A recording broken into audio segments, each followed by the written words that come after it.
हरिओम। सादर जय जिनेन्द्र। जय पंच परमेष्ठी भगवान। ये जो मैं 3 तरह के नमन करता हूँ ना, हरिओम, सादर जय जिनेन्द्र और जय पंच परमेष्ठी भगवान, इसके बारे में संक्षिप्त में आपको बताना चाहूँगा और आप जान लें। और यह प्रातःकालीन हर किसी से आप जब मिलते हैं तो आपको करना चाहिए। हरि ओम। हरि ओम, ओम लग रहा है ना। हरि ओम उस अल्लाह ईश्वर के लिए है। सबसे पहले हरि ओम उस अल्लाह ईश्वर के लिए है जो अजन्मा है, जो गुण दोष रहित है, जिसे किसी ने बनाया नहीं, जिसको कोई मार नहीं सकता, जो अजर अमर अविनाशी है, जो ज्ञान स्वरूप आत्मशक्ति स्वरूप प्रकाशमान है। उस दिव्य महाशक्ति को, गुरुओं का भी गुरु, संपूर्ण ब्रह्मांड का स्वामी, एक पल में विशाल ब्रह्मांड की उत्पत्ति कर सकता है, एक पल में जिसको वो मिटा सकता है, वो दिव्य शक्ति जो है वो है हमारे परम ब्रह्म। कौन से परम ब्रह्म? निर्गुण परम ब्रह्म। उन्हें निर्गुण इसलिए कहा गया कि वो गुण दोष रहित है, क्योंकि जिसमें दोष पैदा ही नहीं होते तो फिर उसको गुण लगाने की जरूरत क्या है? गुण और दोष उसके लिए लगेगा जिसमें मानो कोई त्रुटियां पैदा होती है, दोष पैदा होते हैं, तो फिर हम लोग उसके लिए गुण दोष लगाते हैं, यानी सत असत के लिए।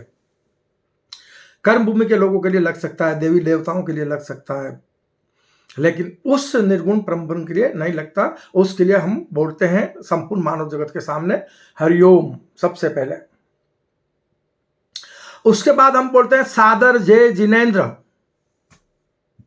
समझना बात को। सादर जय जिनेन्द्र राम रहीम ईसा गुरु नानक मोहम्मद महावीर कृष्ण कबीर सभी के लिए होता है। सादर जय जिनेन्द्र जो राम रहीम ईसा गुरु नानक बौद्ध महावीर मोहम्मद सभी के लिए होता है, सभी अवतारी महापुरुषों के लिए होता है। जय जिनेन्द्र का मतलब है जिन्होंने कर्म भूमि पर जन्म लिया, हमारे स्वरूप में, मानव के स्वरूप में कर्म भूमि पर जन्म लिया। और ये जो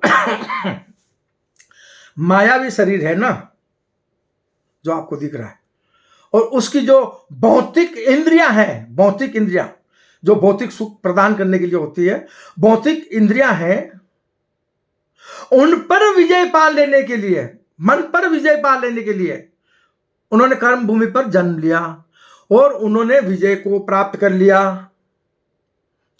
क्या हुआ? जय जिनेन्द्र, इंद्रियों पे विजय प्राप्त करने वाले, इस भौतिक शरीर पर विजय प्राप्त करने वाले, सृष्टि की महामाया को पराजित करने वाले, उन्हें जय जिनेन्द्र कहते हैं। और वो जय जिनेन्द्र कौन है? हमारे राम रहीम ईसा गुरु नानक मोहम्मद महावीर कृष्ण कबीर जैसे महान कहीं ऐसे सदगुरु हुए हैं, क्योंकि मैं सभी का नाम तो नहीं गिनवा सकता, लेकिन कर्म भूमि पर जितने भी हुए हैं उनके लिए लगता है जय जिनेन्द्र। तो संपूर्ण मानव जगत के लोगों को बोलना चाहिए हमेशा जय जिनेन्द्र, यानी उन महापुरुषों की जय हो जो सदमार्ग पर चले, जिन्होंने तप किया और हमको ज्ञान दिया, हम उन्हें नमन करते हैं, उनकी जय बोलते हैं। उसका तात्पर्य यह होता है जय जिनेन्द्र। और बोलते हम इसके बाद में कि जय पंच परमेष्ठी भगवान। जय पंच परमेष्ठी भगवान। अब पंच परमेष्ठी किसे कहते हैं?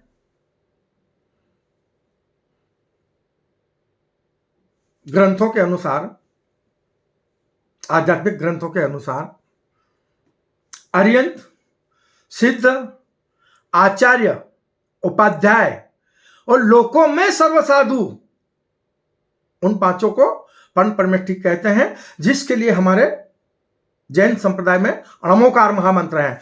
नमो अरिहंताणम, नमो सिद्धाणम, नमो आर्याणम नमो उवज्जायाणम नमो लोहे सव्यसाहुणम ऐसो पंच नमस्कारो ऐसो पंच नमस्कारो सव्य पाप पणासनो ऐसो पंच नमस्कारो सव्य पाप पणासनो मंगलाणम च सव्येसी परमं हवहि मंगलम मंगलाणम च सव्येसी परमं हवहि मंगलम। नमोकार मंत्र अरिहंत यानी जितने भी हमारे अवतारी महापुरुष कर्म भूमि पर हुए उन्हें सबसे पहले नमन करता है, जिन्होंने हमें ईश्वर को जानने की शक्ति दी, ज्ञान दिया। उन अरिहंतों को, हमारे गुरुओं को सर्वप्रथम हमारा नमन। उसके बाद में सिद्ध को जो नमन करते हैं, जिन्होंने इंद्रियों पे विजय प्राप्त करके और कर्म भूमि पर सिद्धि प्राप्त कर ली और जो अल्लाह ईश्वर में लीन हो गए, ओमकार बन गए, ऐसे सिद्धों को दूसरे नंबर पर नमस्कार किया जाता है। अरहंत सिद्ध के बाद में आचार्यों को नमन किया जाता है। आचार्यों को नमन करने का मतलब कि कर्म भूमि पर वर्तमान समय में जितने हैं भी मेन मतलब विश्व धर्म गुरु हैं, जो बड़े बड़े गुरु हैं, जो लोगों को आध्यात्मिक ज्ञान दे रहे हैं। यहाँ कोई धर्म संप्रदाय नहीं बता रहा हूं मैं आपको, सभी धर्मों के आगे उन्हें आचार्य कहते हैं। जो मेन उनका उद्देश्य धर्म की रक्षा करना, कर्म भूमि पर पाप का नाश करना, कर्म भूमि पर धर्म की रक्षा करना, उन्हें आचार्य कहते हैं। तो फिर हम सब इसके बाद में कर्म भूमि पर आचार्यों को नमन करते हैं। नमो अरिहंताणम नमो सिद्धाणम नमो आर्याणम नमो उपज्जायाणम। अब नमो उपज्जायाणम किसको कहते हैं? नमो आर्याणम, नमो अरिहंताणम नमो सिद्धाणम नमो आर्याणम। आर्याणम मतलब आचार्य। नमो आर्याणम नमो उपज्जायाणम। उपज्जायाणम किसको कहते हैं? कि जो आचार्य, जो बड़े बड़े धर्मगुरु धर्म की प्रभावना कर रहे हैं, भाई जी उनकी अचानक समाधियां हो जाती है, तो उनके उत्तराधिकारी जो धर्म की रक्षा कर रहे हैं या करने के लिए तैयार हो रहे हैं, उन उत्तराधिकारियों को भी हम सत सत नमन करते हैं। और नमो लोहे सव्य साहुणम, समझना ये आखिरी लाइन में बहुत गहरा राज है।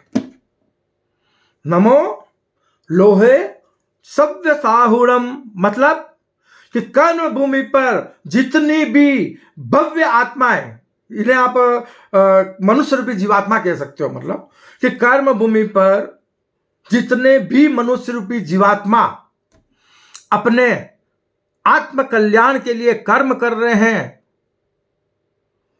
अपनी आत्मा को जानने का प्रयास कर रहे हैं, साधारणतया सत्कर्म और सेवा के मार्ग पर चल रहे हैं, ऐसे सभी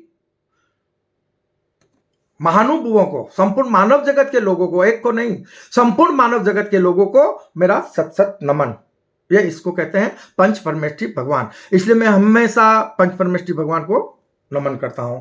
तो हरिओम, सादर जय जिनेन्द्र, जय पंच परमेष्ठी भगवान।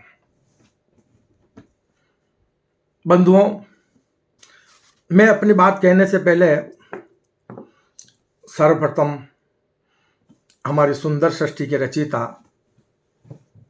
अपने परम माता पिता परमात्मा सगुण परब्रह्म को नमन करता हूं, जो देवलोक में विद्यमान है, देवलोक में विराजमान है। इसके बाद में विशाल ब्रह्मांड के रचयिता, संपूर्ण मानव जगत के आत्मा में आत्मस्वरूप बनकर बसने वाले, निवास करने वाले, अंश के रूप में हर मानव में बसने वाले, आत्मस्वरूप में आत्मा बनकर हमें ज्ञान देने वाले, उस आत्मा में विराजमान, जो सभी की आत्माओं में विराजमान है, उस आत्मा में विराजमान संपूर्ण मानव जगत के परम गुरुवर को, परम गुरुवर निर्गुण परम ब्रह्म को मैं सत सत नमन करता हूं। वो गुरुओं का भी गुरु है, जो आपको गुरु कर्म भूमि पर ज्ञान दे रहे हैं, रोजाना आपको कुछ न कुछ सद्मार्ग बताते रहते हैं। उनके भीतर कौन है? आप पंच तत्वों से बना हुआ ये भौतिक शरीर तो देख रहे हो, लेकिन उसके भीतर कौन बोल रहा है? चिंतन करना उस बात पर कि वो एक ही वंदनीय, पूजनीय और जानने लायक है, इबादत के लायक है, जो हर गुरु के अंदर अवतरित होकर हमें ज्ञान दे रहा है। उस परम गुरुवर को हमारा सत सत नमन। इसी के साथ मैं अपने संसारी माता पिता, जिन्होंने मेरे को कर्म भूमि पर जन्म दिया, मेरा पालन पोषण किया, सद्मार्ग पर चलने की मुझे प्रेरणा दी, उन माता पिता को मैं अपना सत सत नमन करता हूँ। वो इस समय इस जगत में तो नहीं है, लेकिन देवलोक में या पृथ्वीलोक पर कहीं तो वो विराजमान है ही। और इसी के साथ में वर्तमान समय में युग परिवर्तन की संधि वेला में कलयुग को सतयुग में परिणित करने के लिए जो भव्य मनुष्य रूपी जीवात्मा, महापुण्यशाली जीवात्मा, जिन्हें यह कह सकते हो कि उनका अहोभाग्य है कि उन्हें भारत की पावन भूमि पर जन्म मिला है युग परिवर्तन के लिए, वो परमात्मा के साक्षात प्रतिनिधि हैं। उन सभी भव्य जीवात्माओं को मैं सत सत नमन करता हूं।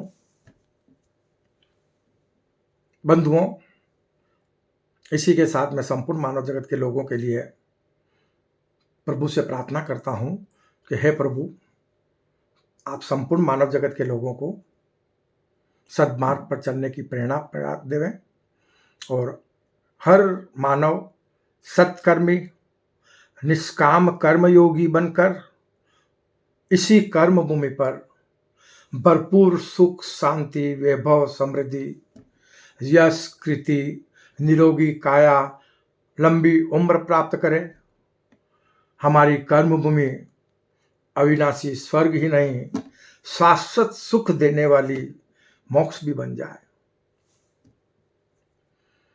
इसी के साथ ऐसी सद्भावनाएं रखते हुए मैं कल्कि साधक कैलाश मोहन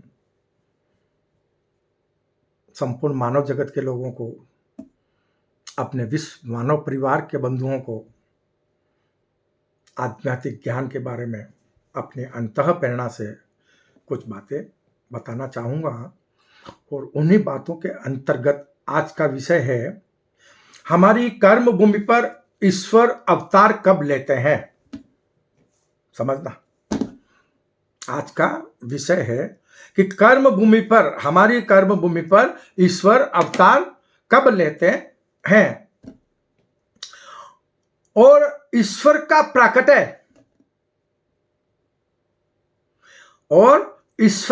प्राकट्य कर्म भूमि पर कैसे होता है।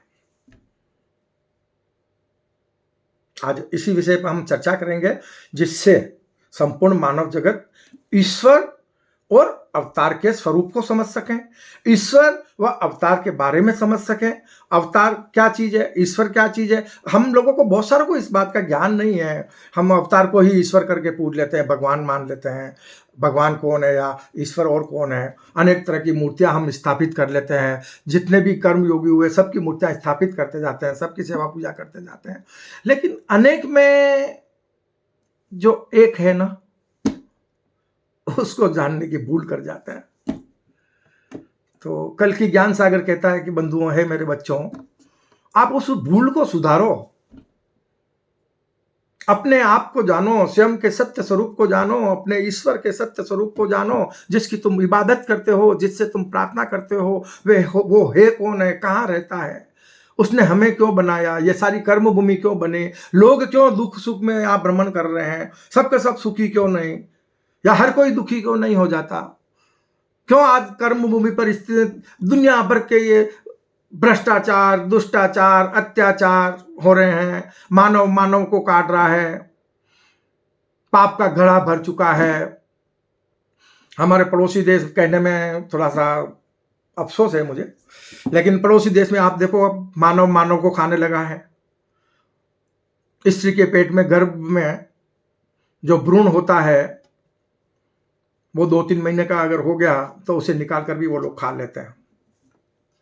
आज का मानव देखने में आ रहा है। इंसान को खाने लगा है। अज्ञानतावश इंसान का खून कर रहा है, क्योंकि ज्ञान नहीं है तो अंधकार में वो वही करेगा ना। क्यों कि अंधकार जब होता है मस्तिष्क में, ज्ञान का प्रकाश नहीं होता है, तो उसमें तामसिक प्रवृत्तियां पैदा हो जाती है। और जब तामसिक प्रवृत्तियां होगी तो फिर वो सिर्फ अपना बन के अपने हिसाब से जिएगा। अहंकार में वो कुछ भी कर जाएगा और कैसे भी पाप कर जाएगा।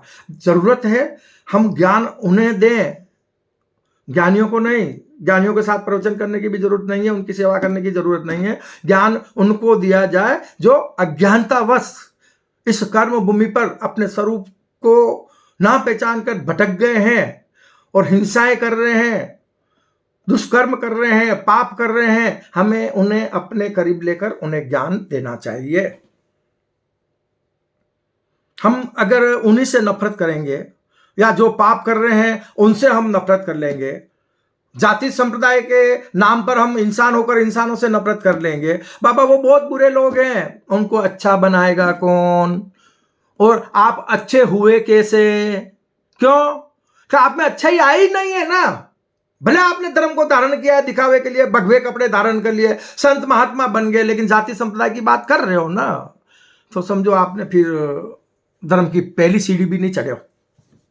आप धर्म की पहली सीढ़ी भी नहीं चढ़े हो। क्यों कि आपके तो हृदय में तो भेदभाव है, इंसान होकर इंसानों के प्रति आप जीवों की हत्या करते हो, सृष्टि में किसी के प्रति भेदभाव रखते हो, तो फिर आप धार्मिक हुए कैसे? और ऐसे भी नहीं हो सकता है कि भारत विश्व धर्म गुरु बन जाएगा। क्यों कि हमारा जो ये भारत है वो कभी विश्व धर्म गुरु था, लोगों को ज्ञान बांटता था। आज इस कर्म भूमि पर प्रतिदिन लाखों पशुओं की हिंसा करके, जो बेचारे जुबान से बोल ही नहीं सकते यार। हम तो बोल देंगे भाई हमारे प्राणों की रक्षा करो करके, वो तो बोल भी नहीं सकते, और मन माफिक लाखों पशुओं को काटकर आज हमारा भारत विश्व का प्रथम मांस निर्यातक देश बन गया है, मांस की मंडी बन गया है, सबसे बड़ी मांस की मंडी बन गया है भारत। और पूरे विश्व में लोगों को क्या खिला रहा है? मांस। और मांस खिला के क्या कर रहा है? तामसिक प्रवृत्तियां पैदा कर रहा है। तो बोले मैं विश्व शांति लाऊंगा, तो 100 जन्म ले ले, 1000 जन्म ले ले भाई। अगर ऐसा रहा और जीवों की अगर यहां इस कर्म भूमि पे हिंसा हो रही है तो ये भी कर्म भूमि तेरी नरक बन जाएगी। तो हजारों जन्मों में भारत विश्व धर्म गुरु नहीं बन सकता जब तक भारत की कर्म भूमि पर एक भी कत्ल खाना है तो। और दुख के साथ कहना पड़ता है कि सभी के सभी कत्ल खाने, मुसलमानों से कभी नफरत मत करना, सभी के सभी कत्ल खाने हिंदुओं के हैं, और नेट उसका साक्षी है, आपके मोबाइल में आप देख लीजिए। सभी कत्ल खानों के मालिक ब्राह्मण हैं। ब्राह्मणों ने धर्म को भ्रष्ट किया है। ब्राह्मण है, परमात्मा के पुत्र हैं, वो साक्षात एक शासक हैं हमारी कर्म भूमि पे। ब्रह्मा हमेशा ब्राह्मण को कर्म भूमि पर धर्म की रक्षा करने के लिए जन्म देता है। एक एक ब्राह्मण वंदनीय है, हम उनके चरण छूकर हमारा जीवन धन्य कर सकते हैं। लेकिन आज के हमारे कुछ, सबके लिए नहीं कहता हूं, लेकिन कुछ धर्म गुरु ऐसे भी हैं जो कथाओं के नाम पर लाखों रुपया चंदा लेने लगे हैं। बाबा क्यों? ईश्वर ने आपको ज्ञान दिया है बेचने के लिए, कमाने के लिए। ब्राह्मण का धर्म है कि ईश्वरीय ज्ञान की कर्म भूमि पर प्रपावना करे और अपने भक्तों से, श्रावकों से जो भी भोजन मिल जाए उसे ग्रहण करे। यानी रूखा सूखा भोजन जो भी मिल जाए, उसके भाग्य में लिखा है, उसे ग्रहण करने के बाद जमीन पे सोए, उसे कहते हैं ब्राह्मण। जो किसी तरह का परिग्रह ना करे। क्यों? कि वो तो शासक है ना कर्म भूमि का। लेकिन वो शासक अभी नहीं रहे। हमारे ब्राह्मण जो आपको कह रहा हूं ना कि उनके बहुत सारे कत्ल खाने आज चल रहे हैं, तो ऐसे ब्राह्मण भी बहुत सारे हो चुके हैं कर्म भूमि पर जो मांसाहार करते हैं। आप साउथ इंडिया में चले जाओ, कलकत्ता की चले जाओ, बाकी बहुत सारे एरिया ऐसा है जहां ब्राह्मण मांस भी खाते हैं। लेकिन ऐसा भी है कि कुछ हमारे ब्राह्मण बंधु ऐसे भी हैं जो बड़े त्यागी हैं, बड़े तपस्वी हैं, और फिर भी अपने त्याग और तपस्या से इस कर्म भूमि पर धर्म की रक्षा कर रहे हैं, अपने कर्तव्य का निर्वाह कर रहे हैं। इसीलिए तो हम सब सलामत हैं और धर्म की प्रभावना फिर से प्रभु कर्म भूमि पर करने जा रहा है। तो बंधु, हम आज के विषय पे आते हैं। हमारा जो विषय है ईश्वर और अवतार के बारे में कि कर्म भूमि पर ईश्वर का अवतार कब और कैसे होता है, कहाँ होता है और किस तरह से होता है, ईश्वर का प्राकट्य किस तरह से होता है। तो समझना इस बात को कि सबसे पहले एक छोटी सी बात है कि ये जो विशाल ब्रह्मांड और सृष्टि का निर्माण हुआ वो ईश्वर ने नहीं किया। बस ईश्वर में एक थोड़ी सी ऐसी मन की इच्छा हो गई, एको अहम बहुश्याम, एक दिव्य महाशक्ति की।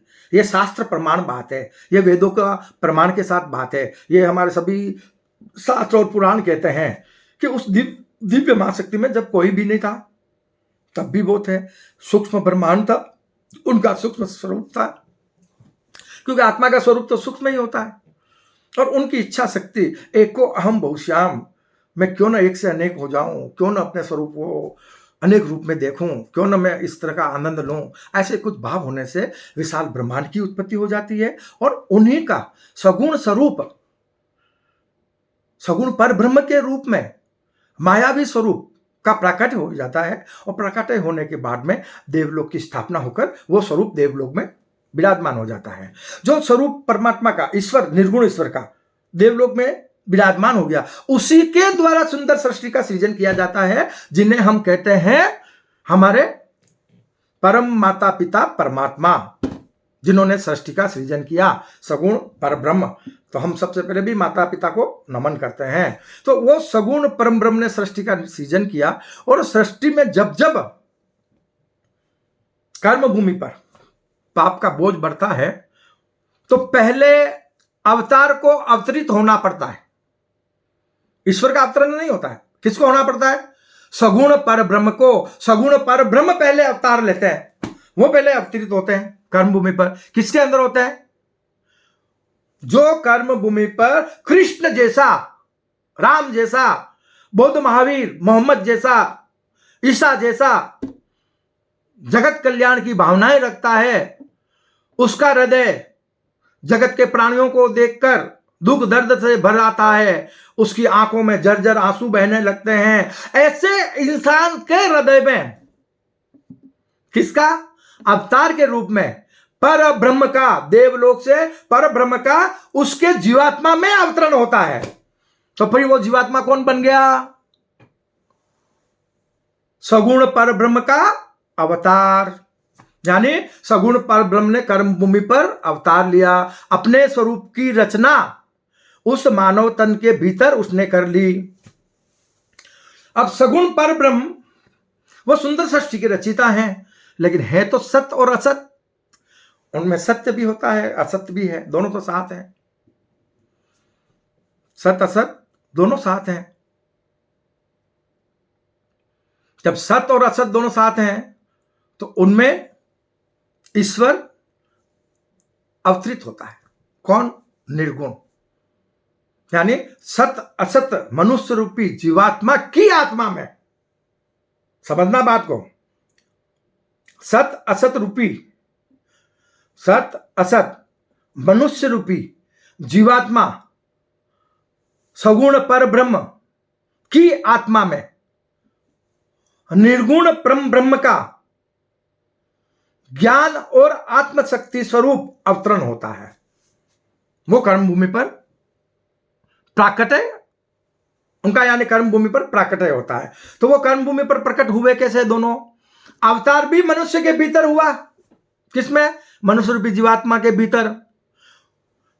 और ईश्वर जो निर्गुण है उसका प्राकट्य भी कहां हुआ? मनुष्य की आत्मा के भीतर। जब ईश्वर का प्राकट्य मनुष्य की आत्मा के भीतर हो रहा है, अवतार का प्राकट्य उसकी जीवात्मा के भीतर हो रहा है, तो फिर हम पूजा किसकी कर रहे हैं? एक को जानो, एक को मानो, अपना मानव जीवन सार्थक बनाओ। अनेक की पूजाएं करना अपने आप को भ्रमित करना है। हमने एक की पूजा कर ली, कुछ हमारी मनोकामनाएं मानो पूरी नहीं हुई तो हम फिर दूसरे भगवान बना लेंगे, एक भगवान को उसको छोड़ देंगे। या एक की पूजा करने के बाद जैसे आपने एक मिनट कृष्ण, महावीर या आदिनाथ भगवान की, अदरवाइज और भी किसी इष्ट देवता की पूजा कर ली और उसके बाद आप और दूसरे देवता की पूजा कर रहे हो। क्यों भाई? पहले जिससे पूजा की उससे कुछ नहीं मिला क्या? या वो बेकार हो गया क्या?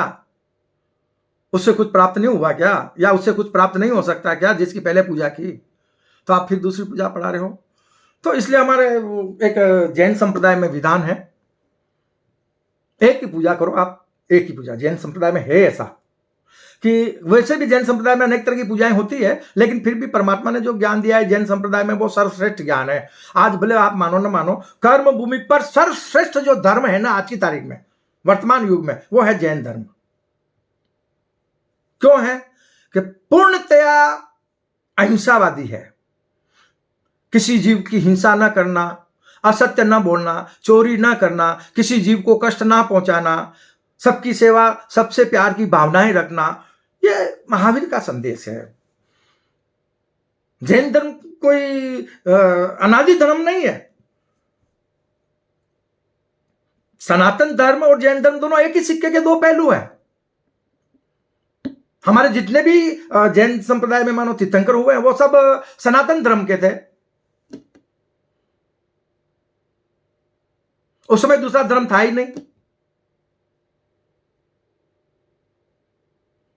जितने भी हमारे तीर्थंकर हुए हैं वो सब पहले उसमें सनातन धर्म ही था, तो दूसरा धर्म ही नहीं था। तो वो जैन संप्रदाय के हिसाब से कोई तीर्थंकर जैन तीर्थंकर नहीं हुआ हमारा, कि कोई जैन के नाम से तीर्थंकर हुआ हो, ऐसा नहीं है। सभी हमारे सनातन धर्म से थे। सनातन धर्म अनादि धर्म है, याद रखना। सनातन धर्म जो है ना, उसकी ना तो किसी ने स्थापना की है, ना कोई उसका संस्थापक है, और ना ही उसकी स्थापना की कोई तारीख है।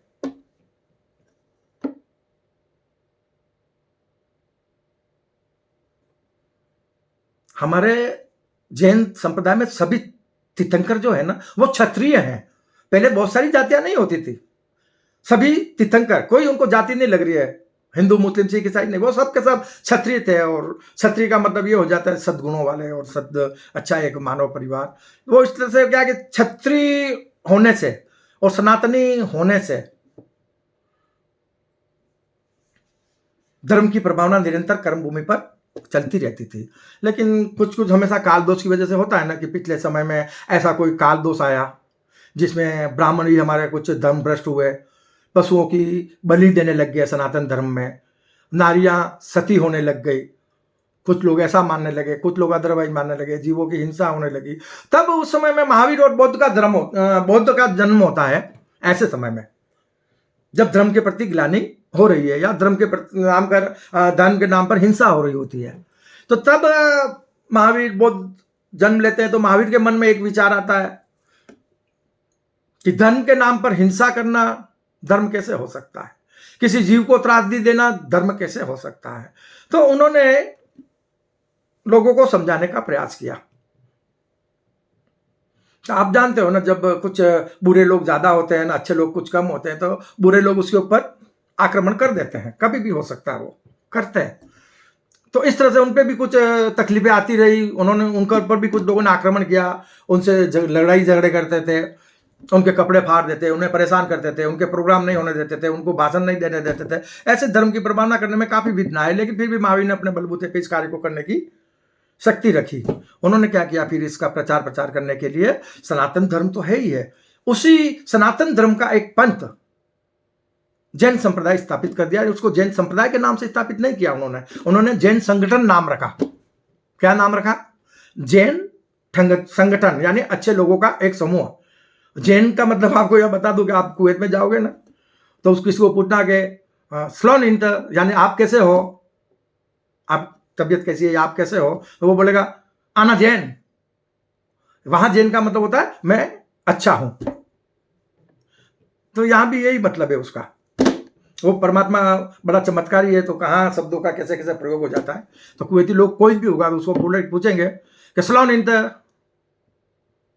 तो बोलेगा अल्हम्दुलिल्लाह आना जैन, मतलब अल्लाह की मेहरबानी में से मैं बहुत खुश हूं, मैं अच्छा हूं। जैन का मतलब अच्छा। तो इस तरह से संप्रदाय बनते गए, बिगड़ते गए। हमारा सनातन धर्म विश्व धर्म था, अनादिकाल से चला आ रहा है। काल दोष की वजह से, कुछ पाप की प्रवृत्तियां होने से सनातन धर्म का पतन होने जा रहा है।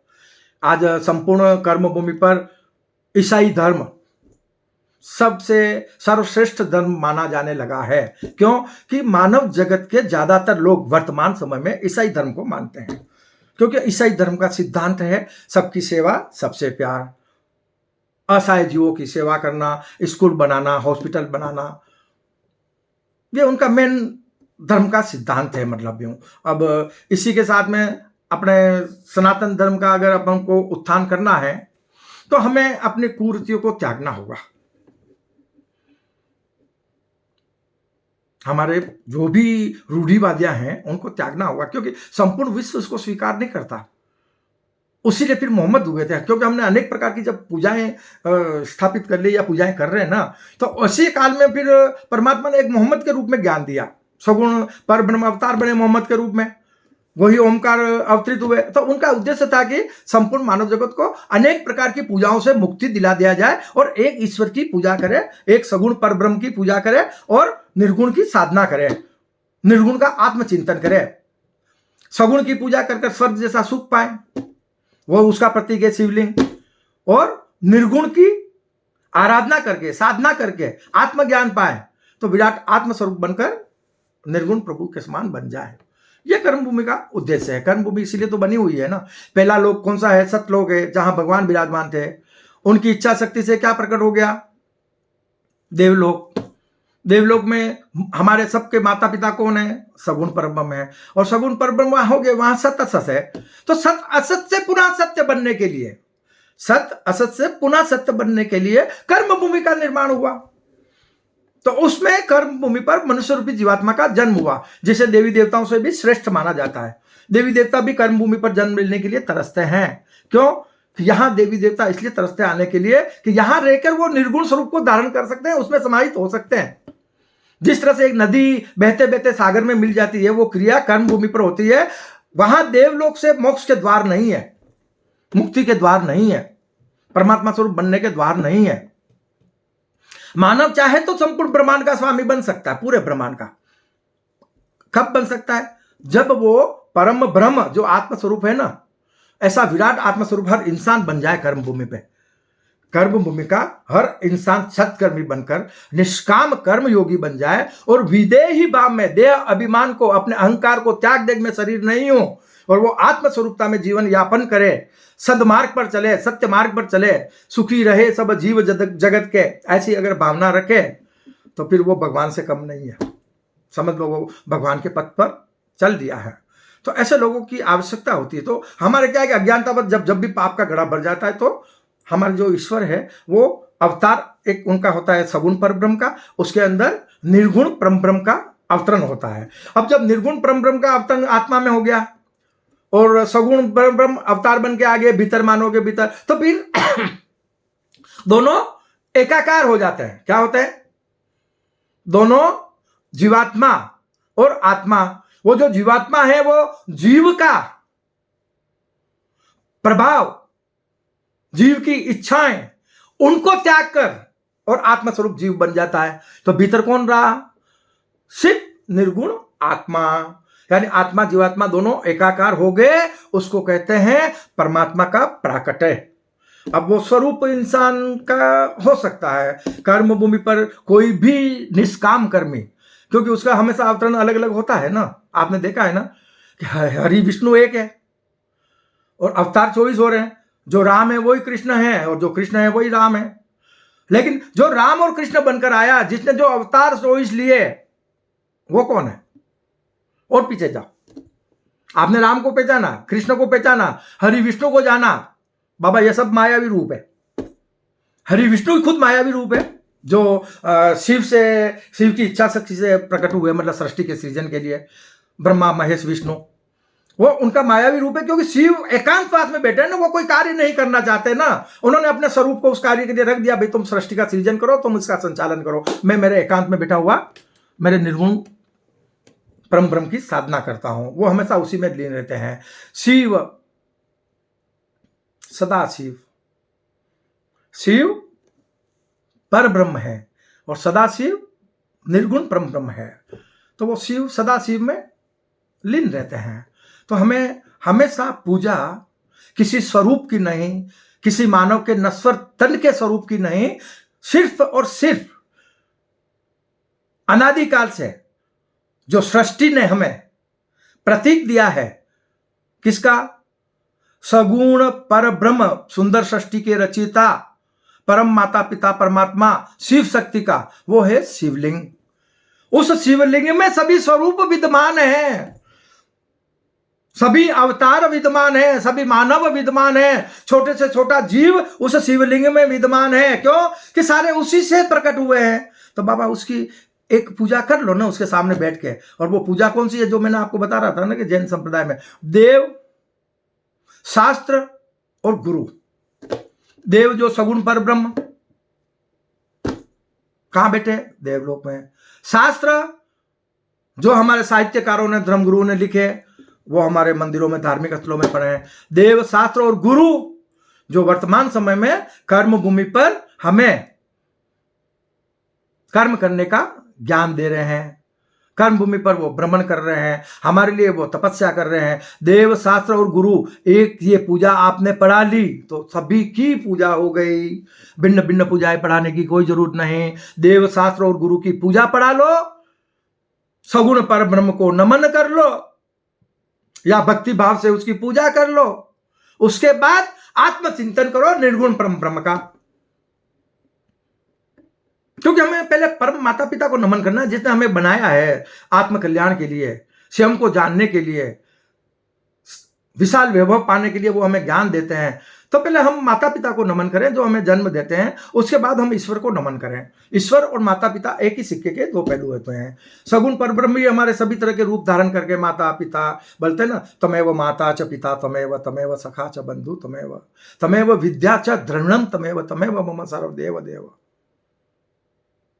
विद्या के रूप में भी निर्गुण आप ही हो, माता पिता के भी रूप में सगुण स्वरूप में आप ही हमारे को जन्म दे रहे हो, आप ही हमारी सेवा कर रहे हो, आप ही हमारे पालनहार हो। ऐसी कई छोटी छोटी बातें हैं जो हम ईश्वर को समझ सकते हैं। यानी दुनिया किसी ने बनाई नहीं है। उसके लिए क्या है कि परमात्मा का संदेश है कि मन की इच्छा शक्ति ने, मन की इच्छा शक्ति ने निर्गुण को, मन की इच्छा शक्ति ने निर्गुण निराकार को भी साकार बना दिया। मन की इच्छा शक्ति ने निर्गुण निराकार को भी साकार बना दिया। एक परम सत्य परम ब्रह्म को, एक परम सत्य परम ब्रह्म को सत असत बना दिया। और सत असत के इस रहस्यमय खेल में सुनना कि सत असत में, यानी सृष्टि का एक अद्भुत रहस्यमय खेल चल रहा है। उस रहस्यमय ज्ञान को जानो कि सत असत के इस रहस्यमय खेल में खुद ही खुद से हो गए जुदा, खुद ही खुद से हो गए जुदा। निर्गुण से सगुण स्वरूप बन गया। है कौन है? वो खुद ही है। क्या स्वरूप धारण किया? सगुण। और उस सगुण स्वरूप से अनेक रूप धारण कर लिए। कौन है? तो वो खुद ही निर्गुण है, जिसने सगुण स्वरूप धारण किया और वो अनेक, उनकी इच्छा के अनुसार, मन की इच्छा के अनुसार अनेक बन गया। तो सत असत के इस रहस्यमय खेल में खुद ही खुद से हो गए जुदा। और सत असत से हम जन्म लेते हैं ना, तो सत्य भी हमारे भीतर होता है, असत्य भी होता है। हम झूठ बोल सकते हैं, सच बोल सकते हैं। कि सत असत के इस रहस्यमय खेल में, सत असत के इस रहस्यमय खेल में खुद ही खुद से हो गए जुदा। और सत असत से पुनः सत्य बनने के लिए, निर्गुण बनने के लिए, सत असत से पुनः सत्य बनने के लिए खुद ने खुद को खुद का खुदा बना दिया। खुद ने खुद को खुद का खुदा बना दिया। दूसरा कोई है ही नहीं। आप जिसकी साधना कर रहे हो, जिसकी पूजा कर रहे हो, वो खुद आप ही तो हो। बस थोड़ी धूल आप पे जो कर्म भूमि पर आने के बाद माया का पर्दा आपके ऊपर गिरा और आप सब कुछ भूल चुके उसके अंदर।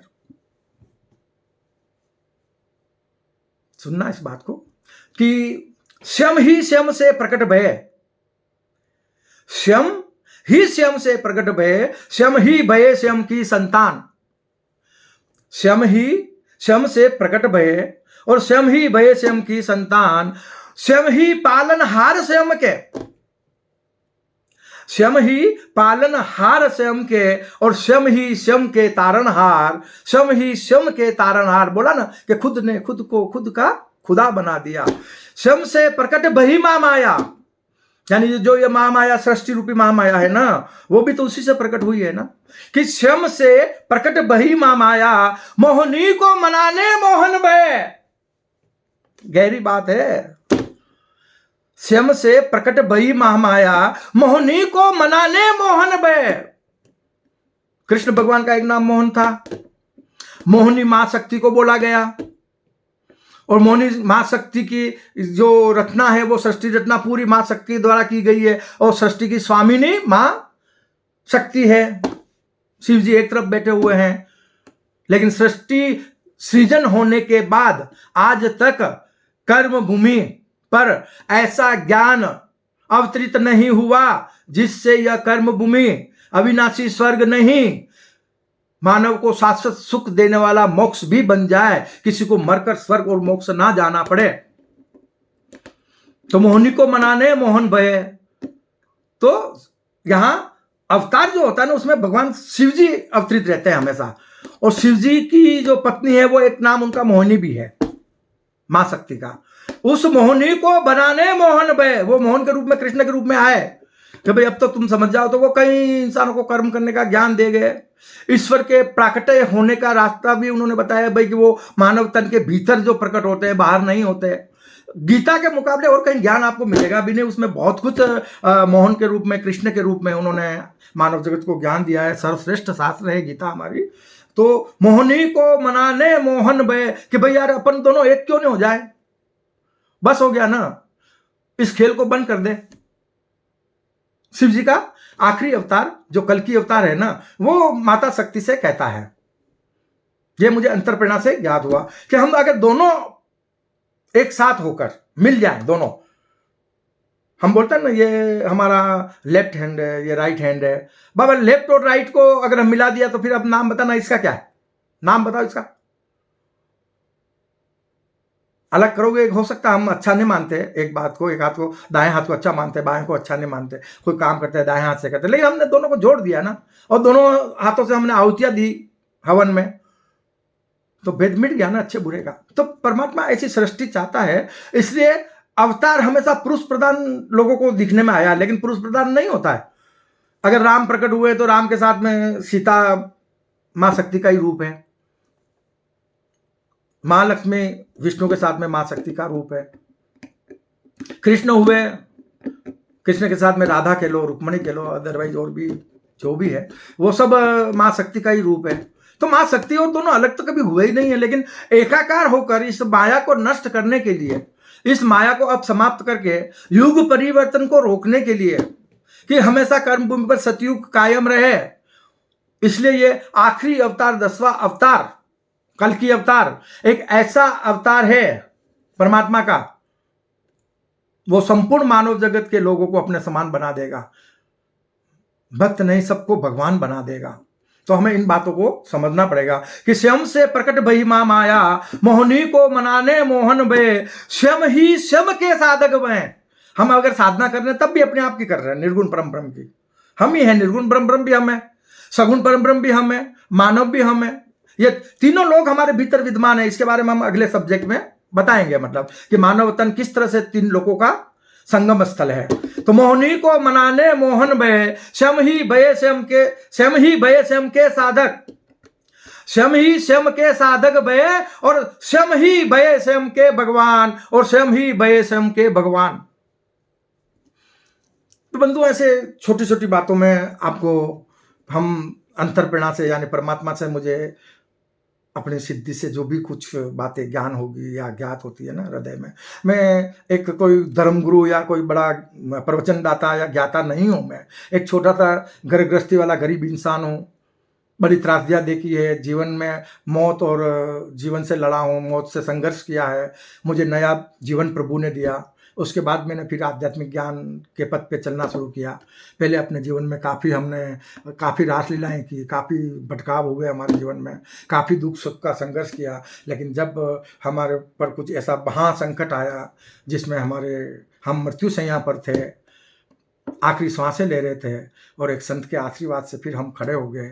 उस संत ने हमें बोला कि मोहन आपके ग्रस्त जीवन अब खत्म हो गया, परमात्मा ने आपको नया जीवन दिया है, उसे धर्म ध्यान में लगाओ, अहिंसा परमो धर्म की स्थापना करो और विश्व को अहिंसामय बनाओ। तो उसी हिसाब से मैं गुरु के आशीर्वाद से कुछ कार्य करने का प्रयास कर रहा हूँ। हमारी संस्था का नाम है अहिंसा परमो धर्म मानव सेवा संस्थान। किसी एक की या जाति संप्रदाय की सेवा नहीं है इसमें। हमारे संस्था में किसी एक का या जाति संप्रदाय का नाम नहीं है। कल की ज्ञान सागर किसी एक इंसान के लिए नहीं है, मानव मात्र के लिए है, और हम भी मानव मात्र की सेवा करते हैं। हमारे लिए हिंदू, मुस्लिम, सिख, ईसाई सभी एक समान हैं, सभी हमारे बंधु हैं। हम सबको अपने हृदय की भावना से अपने आत्मस्वरूपता में देखते हैं। अगर वो हमारे भाई लोग कुछ मानो अज्ञानतावश भटक गए हैं, हम उन्हें अपने सीने से लगाकर सद्ज्ञान देवें, उनको सद्मार्ग बतावें, तो हमें पूरा विश्वास है कि आने वाला युग निश्चित तौर पर बदलकर कलयुग सतयुग में परिणित होगा और सभी जीव हमारे सुखी रहेंगे। उसी कामना के साथ हम ये अपने कल की ज्ञान सागर के माध्यम से ईश्वर के ज्ञान की प्रभावना करते रहते हैं। मैं अपनी वाणी को विश्राम देते हुए एक बार पुनः अपने संपूर्ण मानव जगत के लोगों के लिए प्रभु से दुआ करता हूँ कि हे प्रभु, संपूर्ण मानव जगत के लोगों को, मानव मात्र को ऐसा ज्ञान दो कि वो सत्कर्मी बने, निष्काम कर्मयोगी बने, सद्मार्ग पर चले, हर इंसान परमात्मा स्वरूप बन जाए और हमारी कर्म भूमि स्वर्ग ही नहीं शाश्वत सुख देने वाली मोक्ष बन जाए और सुखी रहे सब जीव जगत के। मानव मात्र को हे परमात्मा भरपूर सुख, शांति, वैभव, समृद्धि, कृति, यश, निरोगी काया, लंबी उम्र प्रदान करे। इसी शुभकामना के साथ में मैं एक बार पुनः जय जिनेन्द्र, हरिओम, जय पंच परमेष्टि कहते हुए अपनी वाणी को विश्राम करता हूँ। जय माँ भारती।